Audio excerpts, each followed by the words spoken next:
సంక్రాంతికి విజయవాడ మీదుగా సొంతూళ్లకు వెళ్లే ప్రయాణికులకు శుభవార్త. హైదరాబాద్ నుంచి ఏలూరు, కాకినాడ, రాజమహేంద్రవరం, విశాఖపట్నం తదితర ప్రాంతాలకు వెళ్లే వారికి సమయం ఆదా కానుంది.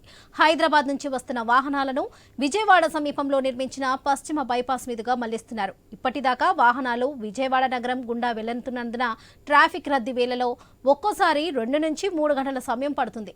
ఇకపై ఈ కష్టాలు తీరనున్నాయి. విజయవాడ శివార్లోని గొల్లపూడి నుంచి చిన్నౌటపల్లి వరకు 30 కిలోమీటర్ల మేర బైపాస్ రోడ్ నిర్మాణంలో 90% పూర్తయింది. సంక్రాంతి ట్రాఫిక్ ను దృష్టిలో ఉంచుకొని తాత్కాలికంగా డైవర్షన్ చేశారు ట్రాఫిక్ పోలీసులు.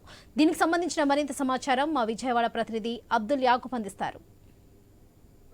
విజయవాడ ఔటర్ రింగ్ రోడ్ అంటే ప్రత్యేకంగా ఇప్పుడు గుంటూరు నుండి అదేవిధంగా గన్నవరం వరకు ఏర్పాటు చేసిన ఫ్లైఓవర్ తాత్కాలికంగా ప్రారంభించారు. అది కూడా గొల్లపూడి నుండి మనం విజువల్లో కూడా చూపించే ప్రయత్నం చేద్దాము. ఇది గొల్లపూడి నల్లగుంట దగ్గర నుంచి ఇబ్రహీంపట్నం నుంచి సుమారుగా 4 కిలోమీటర్లో ఉంటుంది. 4 కిలోమీటర్ల తర్వాత నల్లగుంట ఉంటుంది. అది దాటిన తర్వాత ఇక్కడి నుండే ఈ ఫ్లైఓవర్కి ఒక పక్కన గన్నవరం వెళ్ళాలన్నా మరో పక్కన గుంటూరు వెళ్ళాలన్నా ఇక్కడి నుండే స్టార్ట్ అవుతుంది. ఈ పరిస్థితుల్లో ఈ రోజు నుండి సంక్రాంతి సందర్భంగా ఈ 5 రోజుల పాటు ఈ తాత్కాలికంగా ప్రారంభించడం జరిగింది. ఇక్కడి నుండి రాజమండ్రి వెళ్ళే వాళ్ళు కానివ్వండి, విశాఖ వెళ్ళే వాళ్ళకి కొంత అనుకూలంగా ఉంటుంది. విజయవాడ సిటీకి లోపలికి వెళ్లకుండా సుమారుగా 3 నుండి 4 గంటల సమయం పడుతుంది. ఇక్కడ నుండి గన్నవరం వెళ్ళడానికి, అంటే రావర్పాడు రింగ్ వరకు వెళ్ళడానికి సుమారుగా 2 గంటల నుండి 3 గంటలు పడుతుంది.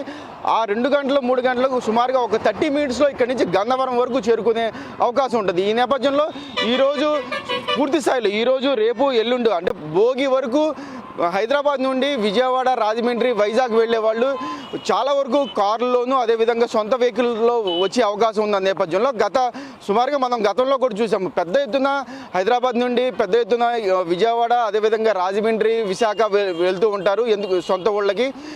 మరో పక్కన ఇక్కడ కోడి పందాలకు కూడా వచ్చే వాళ్ళకి ఎక్కువగా హైదరాబాద్ నుండి కానీ ఎక్కువగా వచ్చే అవకాశం ఉంది. ఈ నేపథ్యంలో తమ సొంత కారులో ఎక్కువగా వస్తారు. ఎక్కడ చూసినా ఈ 2-3 రోజుల మటుకి టోల్ ప్లాజాలు కూడా అదేవిధంగా రద్దీగా ఉంటాయి.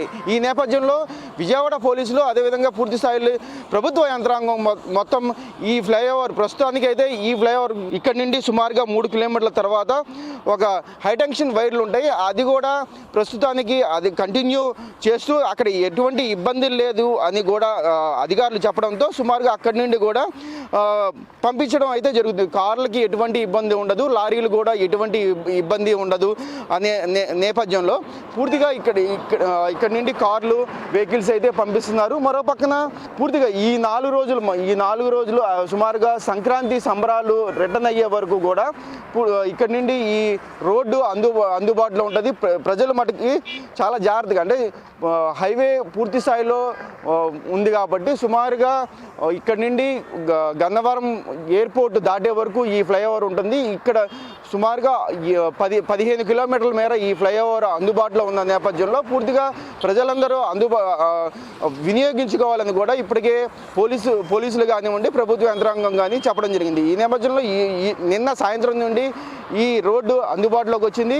వినియోగదారులు అయితే ఉదయం నుండి రద్దీగా ఉన్న విజువల్స్ కూడా మనం చూస్తున్నాం. హైదరాబాద్ నుంచి వచ్చే రూట్ పూర్తి స్థాయిలో కారులతోనే నిండిపోయి ఉంది. మరో పక్కన ఇప్పటికే టోల్ ప్లాజాల వద్ద భారీగా వాహనాలు హైదరాబాద్ నుండి తరలి వస్తున్నాయి. మరో పక్కన ఇదే కంటిన్యూగా భోగి వరకు ఇదే కంటిన్యూ అవుతుంది. సంక్రాంతి సంబరాలకైతే చుట్టుపక్కల హైదరాబాద్లో ఉన్న చుట్టుపక్కల ప్రాంతాలు అదేవిధంగా సూర్యాపేట అదేవిధంగా పూర్తి స్థాయిలో ఆ రూట్లో ఉన్న ప్రతి ఒక్కళ్ళు రాజమండ్రి అదేవిధంగా హైదరాబాద్, విశాఖ వెళ్ళడానికి పూర్తిగా ఇదే అనుకూలమైన రోడ్డు అని కూడా చెప్పుకోవచ్చు.